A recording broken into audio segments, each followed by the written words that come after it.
اللہ جل وعلا کی حمد و ثنا کے بعد حضور نبی اکرم شفیع امم رسول محتشم نبی مکرم اللہ کے پیارے امت کے سہارے رب کے محبوب دانائے غیوب مالک رقاب امم فخر عرب و عجم والی کون و مکان سیاہ لا مکان سید انس و جاں سرور لالا رخاں نیر تاباں سر نشین مہوشاں ماہ خوباں شہنشاہ حسینہ تتمائے دوراں سر خیل زہرہ جمالاں جلوائے صبح ازل نور ذات لم یزل باعث تکوین عالم فخر آدم و بنی آدم نیر بطحا رازدار ما اوہا شاہد ما طغا صاحب علم نشرہ معصوم آمنہ احمد مجتبیٰ حضرت محمد مصطفیٰ صلی اللہ علیہ وآلہ وسلم کے حضور ناز میں اپنی عقیدتوں ارادتوں اور محبتوں کا خراج پیش کرنے کے بعد مقتدر علماء کرام مشائخ اعظام معزز محترم سامعین صدر محفل عالی مرتبت جناب پروفیسر نذیر احمد چیمہ صاحب السلام علیکم ورحمۃ اللہ وبرکاتہ۔ اس عظیم الشان لبیک یا رسول اللہ کانفرنس میں آپ کو آنے پر خوش آمدید کہتا ہوں اور آپ سب کا بالخصوص علماء کرام کا شکر گزار ہوں کہ جنہوں نے اپنی گوناگوں مصروفیات سے وقت نکال کر ہمیں رونق بخشی اور آج یہ عظیم الشان کانفرنس اپنے آقا و مولا حضور ختم المرتبت صلی اللہ علیہ وآلہ وسلم کے ساتھ تجدید عہد غلامی کرنے کے لیے منعقد ہوئی۔ اللہ تعالیٰ سب کی کاوشیں اپنی بارگاہ میں قبول فرمائے۔ اس وقت پوری دنیا کے جو معروضی حالات ہیں وہ آپ سب لوگوں کے سامنے ہیں۔ کابل سے کندھار تک، قلعہ جنگی سے تشت لیلا تک، تورا بورا سے تکریت تک، موصل سے بغداد تک، جاوا کے ساحل سے رباط کے کوچہ و بازار تک، نیل سے کاشغر تک، القدس سے کشمیر تک، دریائے آموں کے اس پار سے ڈھل جھیل کے کناروں تک، جس سمت بھی نظر اٹھائیں خون ہی خون بکھرا ہوا نظر آ رہا ہے۔ ہم نے لٹتے ہوئے بغداد کی کہانیاں بھی پڑھی، غرناطے کو ڈوبتا ہوا بھی دیکھا، اندلس کی سرزمین میں مسلمانوں کے قتل عام کے قصے بھی دیکھے، لیکن ان 2-3 اشروں میں جس انداز سے مسلمانوں کے ساتھ جبر و ظلم کی داستاں رقم کی جا رہی ہے، یہ ایک انوکھا دل گداز اور روحوں کو چیرتا ہوا ایسا ماحول ہے کہ ہر دل دکھ سے بھرا ہوا ہے۔ کائنات کے ایک گوشے میں آگ سلگ رہی ہے۔ ہمارے ساتھ کیا ظلم نہیں ہوا اور کون سا دکھ ہم نے نہیں سہا۔ ہمارے سروں سے بال نوچے گئے اور ان زخموں میں تیزاب چھڑک کر ہمیں دھوپ میں تڑپنے کے لیے چھوڑا گیا۔ یہ کل کی کہانی ہے۔ ہماری شارگوں کو کاٹا گیا اور جب خون بہہ گیا تو شارگوں میں پٹرول بھرا گیا، ہمارے جسموں کو آگ دی گئی، اور جب وہ لاشیں تڑپتے تھے امریکی گنڈے کہے لگاتے تھے۔ کنٹینروں کے اندر جو شبرغان کی طرف جا رہے تھے اتنے لوگ بھر دیے گئے کہ جتنی ان میں گنجائش بھی نہیں تھی، اور جب وہ پیاس سے تڑپنے لگے تو ایک دوسرے کا پسینہ چاٹتے تھے، اور وہاں جا کر جب انہیں کھولا گیا تو دکھ بھری داستان سنانے کے لیے 2-3 کے علاوہ سب لوگ اپنے سروں پہ شہادت کا تاج رکھ چکے تھے۔ یہ کہانی بھی پرانی نہیں ہوئی کہ جب بغداد سے شعلے اٹھ رہے تھے، جب موصل کی گلیوں کے اندر ابلیس کا رقص تھا، جب اس قدر جنازے پڑے ہوئے تھے کہ کوئی دفن کرنے والا بھی نہیں تھا، اور قبرستانوں میں جب کوئی باقی جگہ نہ بچی تو لوگوں نے اپنے گھروں کے صحنوں میں قبریں کھودی۔ مجھے ام فاطمہ کی چیخیں آج تک یاد ہیں، جس کا سارا گھر اس کے سامنے لٹ گیا، جس کی آبرو پہ بھی حملے ہوئے۔ فلسطین کے اندر ابھی کل کی کہانی ہے کہ 100 بچوں کو ٹینکوں تلے رون دیا گیا۔ میں نے کعبۃ اللہ کی غربی دیوار کے ساتھ کچھ عورتوں کو لپٹ کے روتے ہوئے دیکھا۔ جب غور کیا تو وہ فلسطین کی خواتین تھی، اپنے رب کو اپنے دکھوں کی کہانی سنانے آئی تھی۔ ہمارے ساتھ بڑا کچھ ہوا، ہم نے بڑے دکھ سہے، ہمارے اوپر بڑے کچوکے لگے، ہم زخموں سے چور تھے، ہمارے کلیجے چیرے گئے۔ گوانٹا ناموبے کے جیل خانوں کے اندر 6x4 کے پنجروں میں ہمیں سردیوں میں برہنہ رکھا گیا، ہمارے ساتھ جبر کی داستانیں رقم کی گئی۔ ظلم کا کون سا طریقہ تھا جو آزمایا نہ گیا؟ بدر کی داستان اور شاب ابی طالب کی گھاٹیاں، طائف کے بازار، مکے کی گلیاں، اور پھر وہاں سے یہ قافلہ سخت جہاں کربلا کے تپتے ہوئے ریگزار میں کھڑا ہوا نظر آتا ہے۔ ہم نے گردنیں کٹائیں، ہم نے اس راستے کے اندر اپنے بچوں کو اپنے ہاتھوں پہ لے کے ظالم کے سامنے کھڑے ہو کر کے کہا کہ تم ہمارے جذبہ شہادت کو کیسے مان کر سکتے ہو؟ جو چل کے آ سکتے تھے وہ پاؤں کے بل بوتے پہ آ گئے، اور جو چل نہیں سکتے تھے ظالموں تیر آزماؤ، انہیں ہم گود میں اٹھا کے لے آئے ہیں۔ ہماری تاریخ بڑی تابناک ہے، ہماری تاریخ بڑی روشن ہے، ہماری تاریخ بڑی دلاویز ہے۔ ہم ہنس کے جان دینا جانتے ہیں۔ 1857 کی جنگ آزادی میں جب علامہ کفایت اللہ کافی کو پھندے پہ چڑھایا جانے لگا تو انگریز نے کہا تھا، میں نے بڑا جنونی مولوی دیکھا ہے کہ جو پھندے کی طرف بڑھ رہا تھا تو میں نے اس کے چہرے کے اوپر سرخیاں دیکھی ہیں، اس کے چہرے کے اوپر میں نے بانکپن دیکھا ہے، اس کے چہرے کے اوپر میں نے ایک عجیب روشنی دیکھی ہے۔ ہم تو پھانسی گھاٹوں میں بھی اجالا کرتے ہیں، ہم تو ہٹلر کے دیش کے اندر بھی مسکرا کے جان مارتے ہیں۔ ہم نے تو یہ عظیمتوں کی داستانیں رقم کی، ظالموں نے بڑے ظلم کیے، بڑے دکھ کیے، خلافت عثمانیہ کو توڑنے کے لیے ان کے کتنے جاسوس حرکت میں آئے، مسلمانوں میں افتراق کے بیج بوئے، کیا کیا دکھ نہیں اور کیا کیا زخم نہیں جو ہم چاٹ رہے ہیں۔ لیکن یہ 2-3 سال تو ایک ایک لمحہ عذاب بنا ہوا ہے، ایک ایک سانس اذیت بنی ہوئی ہے۔ مغرب نے یہ سمجھا کہ شاید ان کا دم خم ختم ہو گیا ہے۔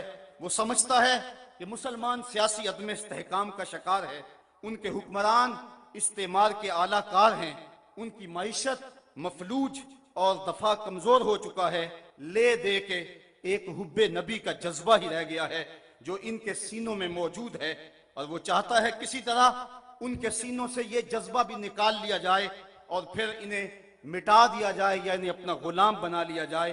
وہ ہم سے حب رسول کی تپش چھیننا چاہتا ہے، اور ہم سے وہ ہماری پہچان اور ہماری وہ عزت چھیننا چاہتا ہے۔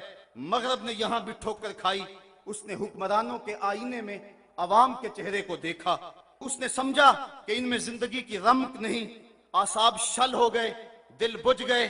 لیکن مغرب کان کھول کے یہ بات سن لے کہ یہ لٹا ہوا کارواں، یہ خانمہ برباد لوگ، یہ کبھی یورپ نے انہیں لوٹا، کبھی انہیں امریکہ میں لوٹا، یہ لٹتے رہے، یہ کربلا میں بھی لٹے، یہ لوٹے جاتے رہے۔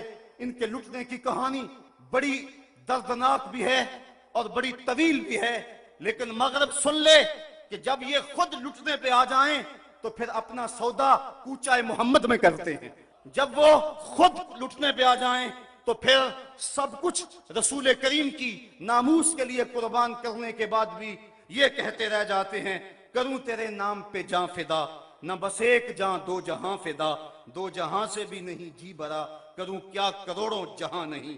مغرب تو براہ راست حملے کر رہا ہے جس سے ہمارے جگر پاش پاش ہو گئے ہیں۔ ہمارا تو موقف یہ ہے کہ کوئی اشارے اور کنائے سے ہمارے آقا کریم پر حملہ کرے تو وہ بھی ناقابل معافی جرم قرار پاتا ہے۔ مسلمانوں کے نزدیک نالین نبی کی نوک شاہی سے زیادہ محترم ہے، وہ تو کہکشاں کو آپ کے قدموں کی دھول سمجھتے ہیں، ان کے نزدیک کلیوں کا چٹکنا تبسم رسول کا صدقہ ہے اور ان کے تلووں کا دھون آب حیات ہے۔ یہ درد مندان عشق کوچہ حبیب کے غلاموں کو بھی اپنا امام سمجھتے ہیں۔ خواجہ فرید نے کیا خوب کہا تھا، توڑے دھکڑے دھوڑے کھاندڑیاں، تیرے نام تو مفت وکاندڑیاں، تیرے باندیاں دی میں باندڑیاں، ہم درد کتیاں نال ادب۔ اور میرے امام نے کہا تھا، تجھ سے در اور در سے سگ اور سگ سے ہے مجھ کو نسبت، میری گردن میں بھی ہے دور کا پٹا تیرا۔ ہم تو حضور کے در اور حضور علیہ السلام کی غلامی کو اپنے لیے وجہ اعزاز اور وجہ تعظیم سمجھتے ہیں۔ یہ مغرب کی بھول ہے کہ ہمارے سینوں سے یہ تپش اور یہ حرارت چھین لے۔ یہ مر سکتے ہیں، یہ اپنا سب کچھ کٹا سکتے ہیں، لیکن ان کے لاش کے ایک ایک ٹکڑے سے محمد محمد کی صدائیں آئیں گی۔ صاحبو، بات لمبی ہو رہی ہے۔ واقعہ اس طرح ہوا کہ 30 ستمبر 1905 کو ڈنمارک کے ایک اخبار نے، جس کی پیشانی کے اوپر سٹار آف ڈیوڈ، یہ یہودیوں کا مذہبی علامتی نشان ہے، اس کی پیشانی پہ چھپا ہوا ہے، اس نے 12 خاکے شائع کیے، اور اس کے بعد ہالینڈ کے اخبارات نے اور دیگر 22 ممالک کے 75 اخبارات نے ان خاکوں کو دوبارہ جنوری 2006 میں شائع کیا۔ 200 سے زائد ٹی وی چینل نے اس کی تشہیر کی۔ ہالینڈ کے اخبارات نے لکھا کہ ہم ہر ہفتے ان خاکوں کو شائع کریں گے تاکہ مسلمان اس کے عادی ہو جائیں۔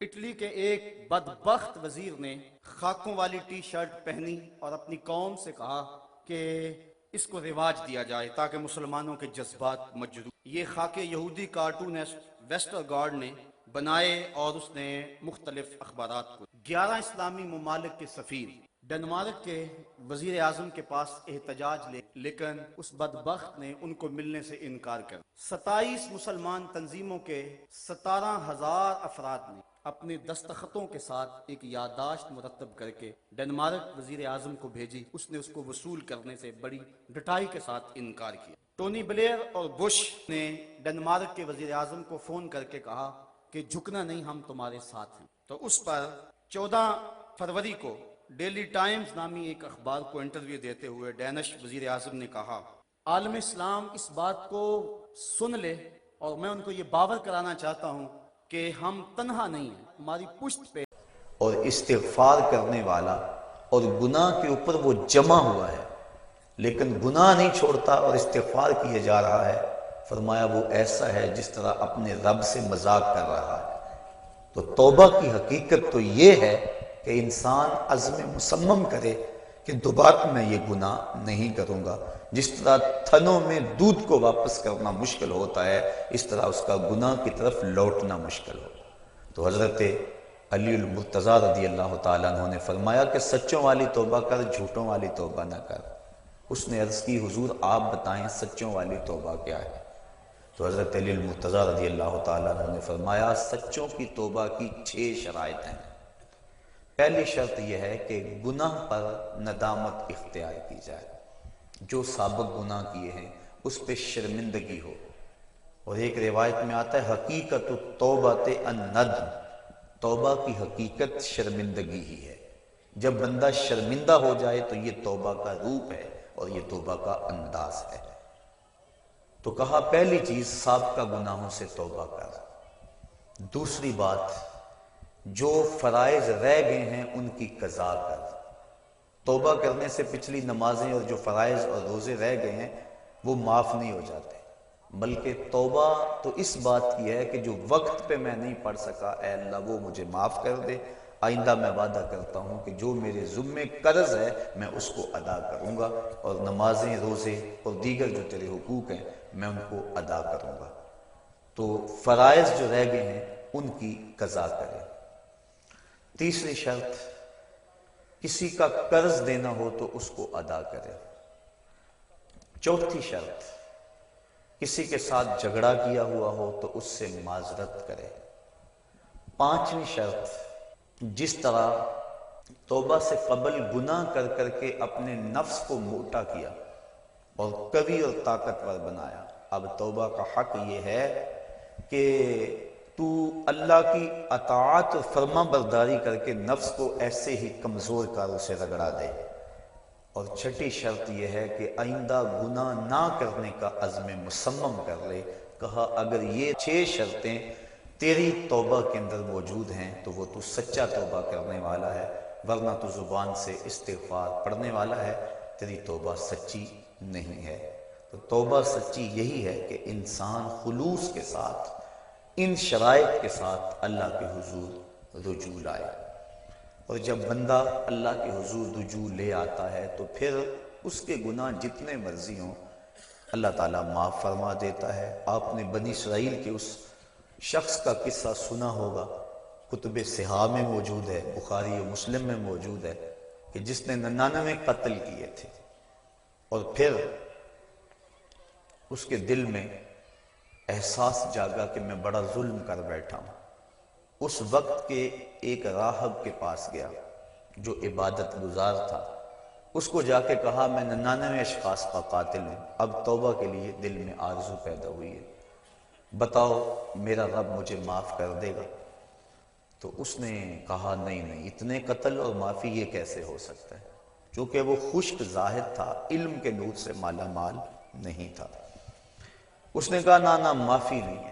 اس نے کہا جب معافی نہیں ہے تو پھر 99 کیا اور 100 کیا؟ اس نے اس کو بھی قتل کر دیا، اور حدیث میں آتا ہے 100 کی تعداد پوری ہو گئی، لیکن دل میں جو امنگ پیدا ہوئی تھی، تڑپ تھی، وہ بدستور موجود تھی، وہ اس کو چین سے نہیں بیٹھنے دے رہی تھی۔ پھر کسی کے پاس گیا، مجھے بتاؤ میں توبہ کرنا چاہتا ہوں، کوئی راستہ بتاؤ۔ کسی نے کہا فلاں بستی میں اللہ کے کچھ بندے رہتے ہیں، تو جا ان کے پاس چلا جا اور ان کے ساتھ مل کے عبادت کر، اللہ تیرے گناہوں کو معاف فرما دے گا۔ جہاں اللہ والے ہوں وہاں اللہ کی رحمتیں برستی ہیں، اور اہل اللہ کے قریب جا کے توبہ کریں تو توبہ جلد قبول ہوتی ہے۔ ایک بزرگ فرماتے ہیں کہ میں جا رہا تھا بازار میں تو ایک شرابی نالی میں گرا ہوا تھا، مجھے ترس آیا، میں نے شفاف پانی منگوایا اور اس کو نالی سے اٹھوا کر اس کا منہ دھویا۔ انسان ہے اور یہ گندی نالی کے اندر گرا ہوا ہے اور گندا پانی اس کے منہ سے لگ لگ کے گزر رہا ہے، مجھے ترس آیا اس پر، میں نے اس کا منہ دھو دیا۔ پھر میں چلا گیا۔ تہجد کے وقت جب میں مسجد میں گیا تو کیا دیکھتا ہوں کہ وہ شرابی مصلی پہ کھڑا ہے۔ میں نے کہا مالک یہ شرابی اور میں اس کو مصلی پہ دیکھ رہا ہوں؟ کہا میرے بندے تو نے اس کا منہ دھو دیا تھا، میں نے اس کا دل دھو دیا۔ تو اللہ کے حضور جب بندے اس کے بندوں کی وساطت سے آتے ہیں تو پھر کرم اور دوبالا ہو جاتا ہے۔ تو توبہ میں اہل اللہ کی صحبت کی بڑی اہمیت ہے۔ تو وہ بندہ جس نے 99 اشخاص کا قتل کیا تھا، وہ اللہ والوں کی بستی کی سمت چل پڑا۔ ابھی کچھ فاصلہ طے ہوا تھا کہ موت کا وقت مقرر ہے، موت آ گئی۔ جنت کے فرشتے بھی آ گئے، جہنم والے فرشتے بھی آ گئے، دونوں کا تقاضا تھا کہ یہ ہمارا ہے۔ جنتیوں کی دلیل یہ تھی کہ توبہ کرنے جا رہا ہے، جہنمی کہتے تھے کہ ابھی پہنچا نہیں ہے، ابھی اس نے توبہ کی نہیں ہے، ابھی تو محض ارادہ اور عزم ہے، 100 اشخاص کا قاتل ہے، ہم ان بدبودار ٹاٹوں میں لپیٹ کر اس کی روح کو سجین میں لے جائیں گے۔ جب دونوں فرشتوں کا باہمی تکرار ہوا تو اللہ تعالیٰ نے ایک تیسرے فرشتے کو بطور فیصل ان میں بھیجا اور فرمایا کہ یہ جو فیصلہ کرے اسے قبول کر لینا۔ تو اس نے فیصلہ کیا کہ زمین کو ماپ لو، اگر آگے زیادہ ہوئی تو پھر اس کو جہنم والے لے جائیں، اور اگر پیچھے زیادہ ہے، زیادہ فاصلہ کر آیا ہے اور اللہ والوں کی بستی کے زیادہ قریب ہے تو پھر جنت والے فرشتے لے جائیں۔ اور جب فاصلے ماپے گئے تو آگے کا فاصلہ زیادہ تھا، پیچھے فاصلہ جو ہے ابھی تھوڑا طے ہوا تھا، لیکن اللہ تعالیٰ نے زمین کو حکم دیا آگے سے سمٹ جا، پیچھے سے پھیل جا۔ اس طرح زمین آگے سے سمٹ گئی اور پیچھے سے پھیل گئی، اس کو جنت کے فرشتوں کے سپرد کر دیا گیا۔ اور ایک روایت کے لفظ ہیں کہ جب وہ گرا، موت آئی، روح قبض ہونے لگی تو گرا، تو اس کو اتنا اشتیاق تھا اللہ والوں کی بستی کے قریب پہنچ کا، اللہ والوں کے پاس جا کر توبہ کرنے کا، کہ وہ مرتے مرتے بھی اپنے آپ کو گھسیٹ کے آگے کرتا رہا، اور وہ ایک بالشت اپنے سینے سے اپنے آپ کو گھسیٹ کے اس نے آگے کیا، اور جب اس کا فاصلہ ماپا گیا تو وہی ایک بالشت تھی جو اللہ والوں کی بستی کے زیادہ قریب تھا۔ تو اللہ تعالیٰ جل شانہ نے اس کی مغفرت فرما دی۔ تو اس کے حضور کتنا بڑا گناہ گار کیوں نہ ہو، وہ بخش دیتا ہے۔ کہتا ہے کون ہے جو میرے علاوہ گناہوں کو بخشے گا؟ وَمَن يَغْفِرُ الذُّنُوبَ إِلَّا اللَّهُ، کہا اللہ کے علاوہ کون ہے جو بخشے گا؟ کوئی ہے بھی تو نہیں نا جس کی چوکھٹ پہ جائیں۔ ایک بوڑھا حج کو جا رہا تھا، ایک نوجوان نے کہا مجھے بھی ساتھ لے چلو، اس نے کہا آ جاؤ، لیکن جب عرفات میں پہنچے بوڑھے نے آواز لگائی لبیک اللہم لبیک، آگے سے آواز آئی لا لبیک، تیری کوئی حاضری قبول نہیں۔ تو وہ پھر بھی آواز لگا رہا ہے لبیک اللہم لبیک۔ جوان نے کہا بابا جی سنا نہیں کیا جواب مل رہا ہے؟ کہا آج سے نہیں سن رہا، 70 سال سے سن رہا، 70 سال ہو گئے آتے، میں کہتا ہوں لبیک، جواب آتا ہے لا لبیک۔ تو کہا بابا 70 سال ہو گئے یہ آواز سنتے اور پھر بھی آتے ہو؟ کہا جوان اس در پہ نہ آؤں تو بتاؤ کس در پہ جاؤں، اگر نہ آؤں گا تو کہاں جاؤں گا، اور تو کوئی چوکھٹ ہے ہی نہیں، یہی تو در ہے۔ تو جب اس بوڑھے نے یہ بات کہی، اللہ کی رحمت کو جوش آیا، کہا تیری پچھلی 70 حاضریاں بھی قبول اور آج کی حاضری بھی قبول۔ تو جو بندہ اس کے حضور حاضر ہوتا ہے، اللہ رحمتوں سے اس کو ڈھانپ لیتا ہے۔ کہا کون ہے جو اس کے علاوہ گناہوں کو بخشے گا؟ جب بندہ اللہ کے حضور اپنی معذرت لے کر آتا ہے، حدیث شریف میں آتا ہے اللہ تعالیٰ ارشاد فرماتا ہے میرے بندے کو یقین ہے کہ میرے علاوہ اس کی کوئی اور مغفرت کرنے والا نہیں۔ اللہ اکبر، آؤ تو صحیح، ہم تو مائل بکرم ہیں، کوئی سائل ہی نہیں، راہ دکھلائیں کسے، کوئی راہ ربے منزل ہی نہیں، کوئی آئے تو صحیح، کوئی ہاتھ پھیلائے تو صحیح، اس کے حضور آواز لگائے تو صحیح، وہ تو چاہتا ہے۔ حدیث شریف میں آتا ہے فرمایا کہ بندہ سفر پہ جا رہا ہے اور بے آب و گیا صحرا میں، اس کے اونٹ پر ہی اس کا توشہ ہے اور اس کا پانی اونٹ پر ہی ہے، راستے میں ایک شجر سایہ دار ملا اور وہ بندہ اونٹ کو وہاں کھڑا کر کے باندھ کے خود سستانے کے لیے دوپہر کاٹنے کے لیے لیٹ گیا۔ اچانک اس کی آنکھ کھلی تو کیا دیکھتا ہے؟ اونٹ موجود نہیں ہے۔ صحراؤں میں اگر اونٹ گم گیا اور تو کہیں پانی ملے گا نہیں تو سیدھی سادھی موت ہے۔ وہ دائیں بائیں ڈھونڈتا ہے، تلاش کرتا ہے، لیکن اونٹ نظر نہیں آتا۔ وہ دوبارہ اس کے تنے سے ٹیک لگا کے بیٹھ جاتا ہے موت کے انتظار میں کہ اسی اثناء میں اس کی آنکھ لگ جاتی ہے۔ پھر آنکھ کھلتی ہے تو کیا دیکھتا ہے کہ اونٹ ماں ساز و سامان کے سامنے کھڑا ہے۔ پھر بتائیے وہ بندہ کتنا خوش ہوتا ہے، اور خوشی میں کہتا ہے اللہم انت عبدی وانا ربک، اے اللہ میں تیرا رب اور تو میرا بندہ۔ کہنا تو اس کو یہ چاہیے تھا کہ اے اللہ میں تیرا بندہ اور تو میرا رب، لیکن اس کو خوشی اتنی ہوئی، وہ کیا کسی نے کہا تھا کہ کسی کے آنے سے ایسے ہوش اڑے ساقی کے، شراب سیخ پہ ڈالی اور بوتل میں کباب، الٹ گیا نا، خوشی اتنی ہو گئی۔ ہم اتنے خوش ہوئے کہ پریشان نظر آئے، تو ایسی حالت بھی ہو جاتی ہے بعض اوقات۔ تو اس نے اس قدر خوشی اور مسرت کے عالم کے اندر کہا اللہم انت عبدی، اے اللہ تو میرا بندہ، وانا ربک، اور میں تیرا رب۔ یہ اس کی خوشی کا انداز ہے، شدت فرحت ہے جس کو حضور نے بیان فرمایا۔ فرمایا صحابہ بتاؤ اس کو کتنی خوشی ہوئی؟ عرض کی حضور بڑی خوشی ہوئی۔ فرمایا جب کوئی بندہ توبہ کے لیے اللہ کے در پہ لوٹ آتا ہے، اللہ اس سے بھی زیادہ خوش ہوتا ہے۔ اور ایک حدیث میں فرمایا کہ کوئی بندہ پیاس میں مر رہا ہو، اچانک وہ پانی کے گھاٹ کو دیکھ لے تو پانی پر پہنچ کر گھاٹ کو دیکھ کر اسے کتنی خوشی ہوتی ہے۔ جب کوئی بندہ توبہ کے لیے اس کے در پہ آتا ہے، اس سے بھی زیادہ خوش ہوتا ہے۔ تو وہ کہتا ہے آؤ میرے در پہ، میری رحمت کے دروازے کھلے ہوئے ہیں۔ بندہ دھکے سے جہنم میں چھلانگے لگاتا پھرتا ہے، لیکن وہ کہتا ہے نہیں نہیں، آؤ ایک مرتبہ تم بخشش مانگ لو، میں تمہارے سارے گناہوں کو معاف کر دوں گا۔ اللہ اکبر، اللہ اکبر۔ اب جو گناہ سے توبہ ہے اس کے بھی کئی درجے ہیں۔ کچھ لوگ تو ایسے ہوتے ہیں کہ جب ان کا راز فاش ہو جاتا ہے تو شرمندے ہو کے توبہ کرتے ہیں۔ بجلی چوری کرتا پکڑا گیا، اب کہتا ہے یا اللہ میری توبہ، یہ توبہ نہیں ہے، یہ اپنی شرمندگی پر ایک اظہار ہے، بس یہ توبہ نہیں ہے۔ اور حضرت ذوالنون مصری فرماتے ہیں کہ کچھ لوگ آخرت میں گناہ کی جو سزا ہے اس سے بچنے کے لیے توبہ کرتے ہیں، یہ توبہ بھی محمود ہے، لیکن فرمایا جو خواص ہیں وہ اللہ سے حیا کی وجہ سے توبہ کرتے ہیں۔ اور ایک روایت میں آتا ہے کہ حضور تشریف فرما تھے، ایک حبشی آیا، اس نے عرض کی حضور میں بڑے گناہ کرتا رہا ہوں، کیا میرا اللہ مجھے معاف کر دے گا؟ فرمایا ہاں توبہ کرو اللہ معاف کر دے گا۔ وہ چلا گیا، تھوڑی دیر کے بعد پھر آ گیا اور پھر عرض کرنے لگا حضور جو میں گناہ کرتا رہا ہوں کیا میرا اللہ اسے دیکھتا تھا؟ فرمایا ہاں اللہ دیکھتا تھا۔ اس نے چیخ ماری اور مر گیا۔ تو حیا کی وجہ سے انسان توبہ کرے، یہ توبہ کا ایک اعلیٰ مرتبہ اور اعلیٰ مقام ہے۔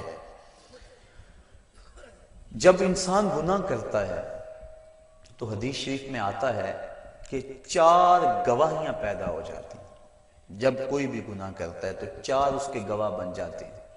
ایک تو زمین، جس زمین پہ وہ گناہ کرتے، یومئذ تحدث اخبارہا، اللہ قرآن مجید میں ارشاد فرماتا ہے کل قیامت کے دن زمین خبریں بیان کرے گی، زمین ساری کہانی سامنے رکھ دے گی۔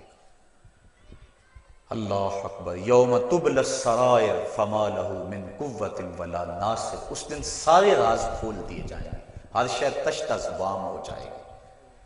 ایک تو زمین گواہ بن جاتی ہے، دوسرا وہ فرشتے جو لکھنے والے ہیں، کرامن کاتبین یعلمون ما تفعلون، جو تم کرتے ہو معزز فرشتے اس کو لکھ لیتے ہیں، ان کی بھی گواہی بن جاتی ہے۔ تیسرا وَإِذَا الصُّحُفُ نُشِرَتْ، وہ صحیفے جن کے اوپر اعمال لکھے جاتے ہیں وہ ہمارے گناہوں کے گواہ بن جاتے ہیں۔ اور چوتھا اللہ اکبر، اعضائے بدنی، الیوم نختم علی افواہہم وتکلمنا ایدیہم، کہا اس دن منہ پر مہریں لگا دی جائیں گی، ہاتھ بولیں گے، انسان کے اعضائے بدنی بولیں گے، تو یہ چوتھے گواہ انسان کے اپنے بدن کے اعضاء۔ تو جب گناہ کیا تو 4 گواہ بن گئے، زمین، اعضائے بدنیاں، فرشتے اور وہ صحیفے جن صحائف کے اندر گناہ لکھا گیا ہے۔ لیکن جب بندہ توبہ کرتا ہے، حدیث میں آتا ہے اذا تاب العبد انسى الله الحفظة ذنوبه وانسى ذلك جوارحه ومعالمه من الارض حتى يلقى الله وليس عليه شاهد من الله بذنب، اور اگر توبہ کر لیتا ہے تو پھر اعضاء بھی بھول جاتے ہیں، فرشتے بھی بھول جاتے ہیں، نامہ اعمال بھی بھول جاتا ہے، حتیٰ کہ اللہ کے حضور اس کے گناہ کی گواہی دینے والا کوئی بھی موجود نہیں ہوتا۔ بعض صوفیاء اور بزرگوں نے کہا ہے کہ توبہ کی قبولیت یہ ہے کہ انسان اپنے گناہوں کو خود بھی بھول جائے، اور بعض نے کہا کہ نہیں، ان کو یاد رکھے، چونکہ یاد رکھنا اس کو توبہ کا تکرار دیتا رہے گا۔ ایک بزرگ سے کسی نے پوچھا کہ گناہ کیا ہے اور توبہ کیا ہے؟ وہ کہنے لگے ایک گناہ کیا تھا، 70 سال ہو گئے اس کی توبہ کر رہا۔ جب جوان جوانی میں توبہ کرتا ہے تو حدیث شریف میں آتا ہے کہ ان اللہ یحب الشاب التائب، اللہ تعالیٰ جو جوان جوانی میں توبہ کرتا ہے اس کو بہت زیادہ پسند فرماتا ہے۔ اور ایک روایت کے لفظ ہیں کہ جوانی میں توبہ کرنے والے سے بڑھ کر اللہ کا محبوب کوئی نہیں، اور بڑھاپے میں گناہوں پر اصرار کرنے والے سے بڑھ کر اللہ تعالیٰ کا مبغوض کوئی نہیں ہے۔ سب سے زیادہ ناراض اللہ اس بندے پہ ہوتا ہے جو بڑھاپے کے باوجود بھی گناہ نہیں چھوڑتا، اور سب سے زیادہ اللہ تعالیٰ خوش اس بندے پہ ہوتا ہے جو جوانی کے اندر توبہ کرتا ہے۔ اور ایک روایت میں آتا ہے جب جوان توبہ کرتا ہے تو اللہ کا عرش خوشی سے جھوم اٹھتا ہے۔ اور ایک روایت کے لفظ ہیں وَشَابٌ نَشَأَ فِي عِبَادَةِ اللَّهِ، وہ جوان جس کی جوانی اللہ کی عبادت میں گزرے۔ فرمایا کل قیامت کے دن جب کوئی سایہ نہیں ہوگا، اللہ اس شخص کو اپنے عرش کا ٹھنڈا سایہ نصیب فرمائے گا۔ آؤ اس کے در پہ آؤ، توبہ کا دروازہ کھلا ہوا ہے۔ حضور نے ارشاد فرمایا جتنی دیر تک سورج مغرب سے طلوع نہیں ہوتا توبہ کا دروازہ کھلا رہے گا۔ اللہ کے حضور گڑ گڑاؤ، اپنے گناہوں کی معافی مانگو۔ 2 قطرے ایسے ہیں جو رائگاں نہیں جاتے اور اللہ کے بڑے محبوب ہیں۔ ایک وہ قطرہ جو خوف خدا سے آنکھوں سے ٹپکتا ہے، اور حدیث میں آتا ہے گناہ گار کی آنکھ کا پانی اللہ کے غصے کی آگ کو ٹھنڈا کر دیتا ہے۔ اور دوسرا وہ قطرہ جو اللہ کے راستے کے اندر بہتا ہے، خون کا وہ قطرہ اللہ کو بہت زیادہ محبوب ہے۔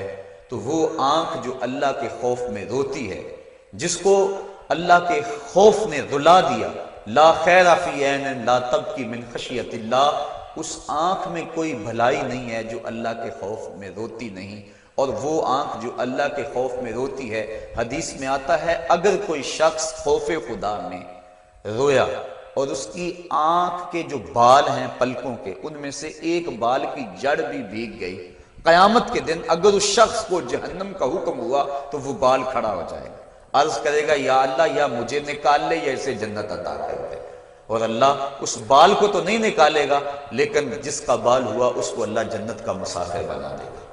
اور ایک حدیث میں آتا ہے جس شخص کی آنکھوں سے خوف خدا کی وجہ سے مکھی کے سر کے برابر پانی نکل آیا، اللہ اس کو قیامت کے دن بخش دے گا، اس کی مغفرت فرما دے گا۔ تو اس کی یاد میں رو کر توبہ کرنا، اپنے گناہوں پر ندامت ہو اور پھر آنکھوں سے آنسو چھلک پڑے تو اللہ کو وہ بندہ بڑا ہی پسند آتا ہے۔ رونے والی آنکھ کو اللہ بہت زیادہ پسند کرتا ہے۔ میرے بزرگ فرمایا کرتے ہیں کہ ایک بزرگ تھے پرانے دور میں، ان کی طبیعت کے اندر سخا کوٹ کوٹ کے بھری تھی، اور آدھا فقر خدمت خلق اور سخاوت ہے۔ جس کی طبیعت کے اندر سخا نہیں ہے، جس کی طبیعت کے اندر جو ہے وہ وسعت نہیں ہے، وہ فقیر نہیں ہو سکتا، تو وہ جو بھی مہمان آتے ان کو لٹاتے، ان کو کھانا کھلاتے، حتیٰ کہ قرض اٹھا کر ان کو کھلا دیتے۔ جب ان کا وقت آخر آ گیا تو بڑے لوگوں کا قرض دینا تھا، انہوں نے سمجھا بابا جی تو جا رہے ہیں، بعد میں قرض کون دے گا، تقاضا کرنے کے لیے آ بیٹھے۔ بابا جی کا آخری وقت ہے، وہ قرض مانگ رہے ہیں۔ بابا جی کو یہ فکر ہے کہ یہ میرے مہمان آئے ہیں اور میرے پاس کھلانے کے لیے کچھ نہیں۔ ایک چھوٹا سا بچہ تھالی کے اندر کوئی چیز رکھ کے بیچ رہا تھا، آواز دی اور گزرنے لگا۔ خادم کو کہا کہ بچے کو بلاؤ، بلایا، کہا بیٹا میرے ان مہمانوں کو کھلا دو۔ بچے نے تو شکریہ ادا کیا کہ میں سارے دن میں یہ سامان بیچنا تھا، میرا فوراً بک گیا۔ اس نے سارا سامان کھلا دیا اور بابا جی سے کہا کہ پیسے، انہوں نے کہا بیٹھ جاؤ۔ بیٹا بیٹھ گیا۔ 2 4 5 منٹ گزرے تو اس نے پھر اٹھ کے کہا بابا جی پیسے، کہا بیٹھ جاؤ، جب ان کو ملیں گے تو تجھے بھی ملیں گے، یہ بھی سارے قرض خواہ ہیں۔ بچے نے رونا شروع کر دیا۔ بچہ رویا، رحمت ایزدی کو جوش آ گیا۔ کوئی بندہ تھیلی لے کر اشرفیوں کی بزرگوں کے پاس نذرانہ لیے حاضر ہوا، انہوں نے سب کا قرض ادا کر دیا، بچے کو بھی دے دیا۔ تو وہ جو لوگ تقاضا کرنے آئے تھے انہوں نے کہا ہم اتنی دیر سے بیٹھے تھے اور یہ بچہ فوراً آیا اور لے کے چلا گیا۔ تو وہ بزرگ فرمانے لگے تم میں سے پہلے کوئی رونے والا نہیں، یہ رونے والا آیا، اس کے صدقے سے باقیوں کا بھی کام بن گیا۔ تو جب بندہ اس کے حضور اپنے گناہوں کی معافی مانگتا ہے، اللہ تعالیٰ جل شانہ اس کی آنکھ سے ٹپکتے ہوئے آنسو کا صدقہ، آنسو کا قطرہ زمین پر بعد میں گرتا ہے، اللہ بندے کے گناہوں کو پہلے بخش دیتا ہے۔ حضرت حسن بصری رضی اللہ تعالیٰ عنہ فرماتے ہیں اپنی توبہ کا واقعہ، فرماتے ہیں کہ میں امیر کبیر شخص تھا اور بصرہ کے بازاروں کے اندر دکھی پریشان لوگوں کی مدد کے لیے بھی نکلتا تھا۔ ایک دن میں بازار میں جا رہا تھا کہ ایک خاتون مجھ کو نظر آئی، اتنی خوبصورت جیسے چاند کا ٹکڑا ہو۔ میں نے مسلسل اس کی طرف دیکھنا شروع کر دیا۔ اس نے کہا اما تستحی، تجھے حیا نہیں آتی، مجھے دیکھے جا رہے؟ کہتے ہیں میں نے کہا ممن، کس سے حیا کر؟ تو اس عورت نے کہا فَمَنْ يَعْلَمُ خَائِنَةَ الْأَعْيُنِ وَمَا تُخْفِي الصُّدُورُ، اس سے حیا کرو جو دلوں کے بھید جانتا ہے، جو آنکھوں کی خیانت کو جانتا ہے، اس سے حیا کرو۔ کہتے ہیں یہ بات تو بہت بڑی تھی، لیکن اس کا حسن ایسا تھا کہ مجھے اس کے باوجود اس کی طرف رغبت رہی اور میں مسلسل اس کو دیکھتا رہا۔ اس نے پھر مجھے کہا کہ کیا معاملہ ہے کہ تم میری طرف دیکھنا چھوڑتے نہیں ہو، کون سی چیز پسند آئی؟ تو کہتے ہیں میں نے اس کو کہا کہ تیری جھیل سی آنکھوں میں ڈوبنا چاہتا ہوں اور یہ میرے لیے ایک باعث کشش ہے۔ اس نے کہا تم رکو، شاید تمہارا مطلوب پورا ہو جائے۔ میں وہاں رکا اور وہ اپنے گھر چلی گئی۔ تھوڑی دیر کے بعد اس کی خادمہ تشت کے اوپر کپڑا ڈالا ہوا ہے اور میرے طرف بڑھایا۔ کہتے ہیں میں نے جب کپڑا اٹھایا تو اس کے اندر اس کی 2 آنکھیں تھیں اور اس کے اوپر لکھا ہوا تھا کاغذ کے ٹکڑے پہ لا اريد عینا یفتتن بسببها احد، میں ان آنکھوں کو رکھنا ہی نہیں چاہتی جس کی سبب سے ایک مومن فتنے میں پڑ جائے۔ کہتے ہیں کہ میں نے اپنی داڑھی کو پکڑا اور زاروں کے تار رونے لگا۔ میں نے کہا اے حسن بصری تو اس عورت سے بھی گیا گزرا ہے، اتنا خوف اس کے سینے کے اندر؟ کہتے ہیں میں داڑھی کو پکڑ کے زاروں کے تار رویا اور گھر چلا گیا۔ ساری رات میں نے توبہ میں گزاری۔ جب صبح کا سپیدہ طلوع ہوا میرے دل میں خیال آیا جس نے اپنی آنکھیں وار دی اس سے بھی تو معذرت کر رہا ہوں، اللہ سے تو معافی مانگی۔ کہتے ہیں کہ میں صبح اٹھا اور جب اس عورت کے گھر کے دروازے کے قریب پہنچا تو اس کا جنازہ نکل رہا تھا۔ میں پھر بڑا پریشان ہوا، واپس آیا، سارا دن مشکل میں گزارا۔ رات جب میں سویا تو وہ عورت مجھے خواب میں ملی۔ میں نے کہا کہ مجھے کوئی وصیت کرو، تو اس نے کہا اذا خلوتا فاذکر اللہ میں تجھے وصیت یہ کرتی ہوں جب تم تنہائی میں ہوا کرو تو اللہ کو یاد کیا کرو۔ وَإِذَا أَصْبَحْتَ وَأَمْسَيْتَ فَاسْتَغْفِرِ اللَّهَ وَتُبْ إِلَيْهِ، اور جب تم صبح کرو یا شام کرو تم استغفار پڑھا کرو اور اللہ سے توبہ کیا کرو۔ حضرت حسن بصری فرماتے ہیں کہ اس عورت کا یہ عمل مجھے توبہ کے راستے پہ ڈال لیا، پھر وہ حسن بصری زمانے کے امام اور مقتدا بنے۔ تو انسان جب عبرت حاصل کرنے پہ آتا ہے تو ایسے اسباب اس کے لیے مہیا ہو جاتے ہیں، توبہ کرنے میں دیر نہیں کرنی چاہیے۔ بعض بات بندہ سوچتا ہے کہ ابھی میرے بڑے کام پڑے ہوئے ہیں، جب میں بوڑھا ہوں گا میں ریٹائرمنٹ لے لوں، میں بچوں کی شادیاں کر لوں، بس پھر فراغت ہو جائے گی، بچے کاروبار سنبھال لیں گے، پھر میں ہوں گا، مسجد ہوگی۔ یہ ایسا بندہ کہہ رہا ہے جس کی ملک ایک سانس بھی نہیں ہے، جو ایک سانس کا بھی مختار نہیں ہے، اور ایسے بات کر رہا ہے جس طرح سب کچھ اس کے قبضے میں ہو۔ تو توبہ کے اندر تاخیر نہیں کرنی چاہیے۔ بنی اسرائیل کے اس شخص کا واقعہ آپ کو پہلے بھی شاید میں نے کسی مجلس کے اندر عرض کیا تھا کہ جس کو طول عمل نے برباد کر دیا، اس کی نیکیوں کی وجہ سے اس کو خبر پہنچی کہ اس کی عمر 1000 سال ہے، تو اس نے کہا جب میری عمر اتنی لمبی ہے تو پھر میں عبادت کی بھٹی کے اندر کیوں جلتا رہوں، میں 900 سال گناہ کر لیتا ہوں اور 100 سال قبل توبہ کر لوں گا اور گناہوں کی معافی چاہ لوں گا۔ 900 سال گناہ کرتا رہا، 100 سال جب باقی رہا خیال آیا، پھر سوچا ابھی بڑا وقت پڑا ہوا ہے، میں 90 سال مزید گناہ کر لیتا ہوں، 10 سال قبل میں جو ہے وہ توبہ کر لوں گا۔ 10 سال رہ گئے، پھر خیال آیا 9 سال گناہ کر لیتا ہوں، 1 سال قبل توبہ کر لوں گا۔ جب 1 سال رہ گیا پھر توبہ کی سوچ آئی تو کہنے لگا 12 ماہ ہوتے ہیں سال کے، میں 11 ماہ تک گناہ کر لیتا ہوں، 1 ماہ قبل میں توبہ کر لوں گا۔ پھر 1 ماہ بھی گزرا، ہفتے تک بات پہنچی، حتیٰ کہ 1 دن رہ گیا، اور پھر وہ کہتا تھا بھی فلاں فلاں گناہ میرا رہتا ہے وہ میں کر لوں۔ ایسی لت پڑ گئی تھی گناہ کہ بنی اسرائیل کا وہ شخص کہ جو اس انتظار میں تھا کہ بس یہ گناہ کر لوں اور یہ گناہ کر لوں پھر توبہ کر لوں گا، اچانک موت آئی اور موت نے اس کو دبوچ لیا اور وہ توبہ کے بغیر مر گیا۔ تو طول عمل، لمبی امید کہ ابھی وقت میرا بڑا پڑا ہوا ہے، پہلے تو پتہ ہی نہیں ہے کہ وقت موجود بھی ہے یا کہ نہیں، اگلی سانس آئے گی یا کہ نہیں، دوسری بات جو کیفیت اب ہے پتہ نہیں آگے ہو یا نہ ہو۔ شیطان کو جتنی مہلت دو گے، جتنی بیماری گھر کر جائے گی، اس قدر ہی اس کا ختم ہونا مشکل ہے۔ اس لیے جب گناہ کرے تو فوراً توبہ کر لے، گناہ مٹ جاتا ہے۔ اور اگر انسان کہتا ہے کہ نہیں نہیں یہ کر لوں پھر توبہ کروں گا، تو توبہ کو مؤخر کرنا انسان کو گناہ پر دلیر بنا دیتا ہے۔ اور ایک حدیث میں آتا ہے جب انسان گناہ کرتا ہے تو اس کے دل پر ایک سیاہ نقطہ پڑتا ہے، اگر وہ توبہ کر لے تو وہ مٹ جاتا ہے، دل شفاف ہو جاتا ہے۔ لیکن اگر وہ توبہ نہ کرے پھر دوبارہ گناہ کرے تو دل پر ایک اور سیاہ نقطہ پڑ جاتا ہے، پھر وہ گناہ کرتا رہتا ہے اور دل کے اوپر سیاہی پھیلتی رہتی ہے، حتیٰ کہ ایک دن آتا ہے کہ پورا دل اس سیاہی کی لپیٹ میں آ جاتا ہے، اور جب پورا دل سیاہ ہو جائے پھر گناہ کر کے بھی اس کو ندامت اور شرمندگی نہیں ہوتی۔ مومن تو جب گناہ کر بیٹھتا ہے تو محسوس کرتا ہے جس طرح پہاڑ کے نیچے آ گیا، ابھی گر جائے گا اور مجھے کچل دے گا۔ اور منافق یہ سمجھتا ہے گناہ کرنے کے بعد کہ بدن پہ مکھی بیٹھی تھی، ہلکے سے اشارے سے میں نے اس کو اڑا دیا، وہ مکھی کے بیٹھنے جیسی کیفیت کا احساس کرتا ہے منافق۔ تو جب دل سیاہ ہو جائے تو بندہ گناہ پہ گناہ کرتا ہے، زندگی گناہوں سے لتھڑی ہوئی گزرتی ہے لیکن توفیق توبہ نہیں ملتی۔ صاحبو، زندگی بیت رہی ہے، ایک ایک لمحہ کٹ رہا ہے، ہم لمحہ لمحہ موت کے قریب ہو رہے ہیں، ہم سمجھتے ہیں ہم بڑے ہو رہے ہیں لیکن نہیں، ہم چھوٹے ہو رہے ہیں۔ جب گنتی الٹی شروع ہو جائے کام جلدی 0 تک پہنچ جاتا ہے، سانسوں کی الٹی گنتی شروع ہے اور ہم لمحہ لمحہ قریب ہو رہے ہیں۔ رمضان کا موسم ہے، جمعۃ المبارک کا یوم سعید ہے، سہانی گھڑیاں ہیں، امٹتی ہوئی رحمتوں کی برسات ہے۔ فرمایا حدیث میں کہ ایک ساتھ جمعۃ المبارک میں ایسی ہوتی ہے جس میں جو دعا مانگو اللہ اسے قبول فرما لیتا ہے۔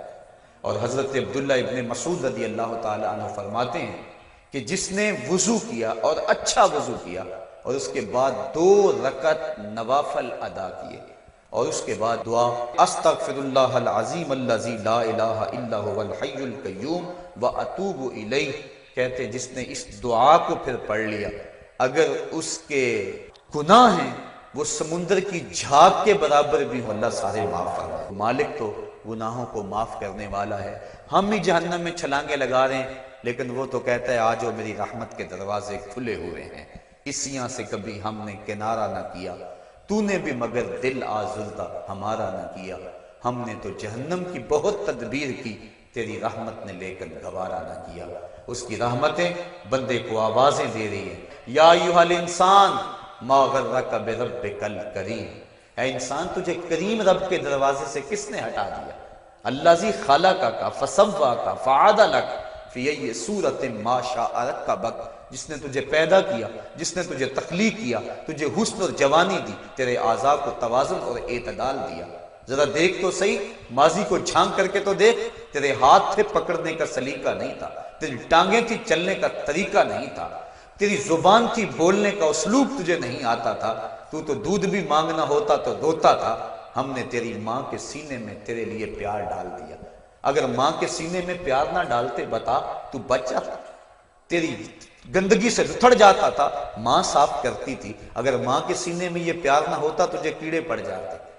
آج تیری چھاتی میں زور ہے، آج ہاتھیوں کو تو بٹھا لیتا ہے، آج شیروں کو تو نچا لیتا ہے، زمانہ تیرا باج گزار ہے، آج تو منسٹر ہے، آج تو مولوی ہے، آج تو مفتی ہے، آج تیرے نام کی دہائی ہے، آج تو عہدہ قضا پہ فائز المرام ہے، آج تو عہدہ صدارت پہ فائز المرام ہے، آج تو ناظم ہے، آج دولت کی ریل پیل تیرے گھر میں ہے، آج تیری فوجیں تیرے پشت پہ ہیں، آج کوئی تجھے پوچھنے والا نہیں۔ لیکن ذرا پلٹ کے دیکھ کہ ماضی میں تو تھا کیا۔ اچھا پیچھے نہیں پلٹ کے دیکھنا تو ذرا آگے پلٹ کے دیکھ لے، پھر دوبارہ ہو وہی حالت، ڈنڈے کو پکڑ پکڑ کے چلے گا، پھر ڈنڈا بھی جواب دے گا، چار پائی سے لگ گیا، فالج ہو گیا۔ گھر والوں نے 4 دن تو بڑی خدمت کی، آخر انہوں نے بھی کام پہ جانا، پھر بیویوں کے سپرد کر کے چلے گئے، کتنی دیر خدمت ہوگی؟ اب سارے تنگ آ گئے، آہستہ آہستہ منہ سے یہ دعائیں نکلنے لگی، اللہ بابے کو پردہ دے دے تو ٹھیک ہے، بتا ہم تجھے پردہ نہ دیتے تو کیا کرتا؟ ہم نے زندگی دی، یہ بھی ہمارا احسان، اب تو اس حالت میں ہے کہ تیرا دھڑ مارا گیا، چارپائی پہ لگ گیا، بولو براز اوپر، مصیبت بن گئی، گھر والے بھی تنگ، تجھے اندر سے نکال کر برآمدے میں رکھ دیا کہ بابا کھانستا ہے، بچے ڈسٹرب ہوتے ہیں، جراثیم پھیلتے ہیں، اب تجھے باہر رکھ دیا گیا، تو اپنے آپ سے تنگ آ گیا۔ ڈاکٹر کو کہتا ہے لگا زہر کا ٹیکہ، ڈاکٹر زہر کا ٹیکہ بھی لگائے، بتا تجھے موت نہ آئے تو کیا کرے؟ ہم نے تجھے زندگی دی، یہ بھی ہمارا احسان، فَأَمَاتَهُ، ہم نے تجھے موت عطا کی، یہ بھی ہمارا احسان۔ فَأَقْبَرَهُ، اگلی کہانی بھی سن، کتا بھی تو مرا تھا، گھسیٹ کے روڑی پہ نہیں ڈال دیا؟ بکری بھی تو مری تھی، گھسیٹ کے روڑی پہ نہیں ڈال دیا؟ اگر تجھے بھی پکڑ کے روڑی پہ ڈال دیا جاتا تو کیا کر سکتا تھا؟ لیکن ہم نے کہا نہیں نہیں، یہ میرا شاہکار ہے، اس کو غسل دو، بیری کے پتے بھی ڈال لو، صفائی ستھرائی خوب ہو جائے، چٹے لباس کا کفن دو، سند سند پہ خوشبو ملو، اب سارے تجھے دیکھنے آ رہے ہیں تو دولہا بنا، تیرا منہ دیکھنے سارے آ رہے ہیں، ساری بستی امڈی آ رہی ہے تجھے دیکھنے کے لیے۔ پھر تیری 4 پائی اٹھی، 4 بندوں نے اٹھایا، کندھا بدل بدل کے چلتے ہیں، ہر ایک کی خواہش ہے کہ میں کندھا دے لوں۔ پھر میں نے کہا تیز نہ چلنا، میرے شاہکار کو کہیں جھٹکا نہ لگے۔ پھر تیرا اعزاز اور تیرا پروٹوکول کہ امام کعبہ بھی ہو تو وہ پیچھے اور تجھے آگے رکھا گیا۔ انسان ذرا غور تو کر، تو کس چیز پہ نازاں ہے اور بھول گیا اس رب کو؟ آجا، اس کی رحمت کی باہیں کھلی گئی، وہ بلا رہا ہے تجھ کو، آجا پلٹ کے آجا، آنا تو تو نے ہے ہی، کل جو کفن میں منہ چھپا چھپا کے آتا پھرے گا، آج کھلے منہ آجا، اس کی رحمتیں آواز دے رہی ہیں، یا ایھا الانسان ما غرک بربک الکریم۔ صاحبو، جوانی کی توبہ بہت بڑی دولت ہے، جو جوان ہیں وہ جوانی کے ایک ایک لمحے کو غنیمت سمجھیں۔ وہ جوان جس کی جوانی اللہ کی عبادت میں گزری، حضور فرماتے ہیں کل قیامت میں جب کوئی سایہ نہیں ہوگا، اللہ اسے اپنے عرش کا ٹھنڈا سایہ نصیب فرمائے گا۔ اور بڑھاپے کے اندر بھی توبہ بڑی دولت ہے، گو جوانی کی فضیلت زیادہ ہے، لیکن بڑھاپے کے اندر بھی توبہ نصیب ہو جائے تو یہ بھی بہت بڑا اعزاز ہے، ورنہ ہوتا یہ ہے کہ قبر میں ٹانگیں ہوتی ہیں اور گناہ پہ گناہ کیا جا رہا ہے۔ وہ کیا کہا تھا میاں محمد بخش عارف کھڑی رومی کشمیر نے کہ ہڈیاں کمبن گوڈے کھڑکن تے اڑ گیا لک تیرا، اجے بھی بدیوں باس نہ آیا، جیو مرد دلیرا، اے انسان کدھر بھٹک رہا ہے، مالک تجھے آوازیں دے رہا ہے۔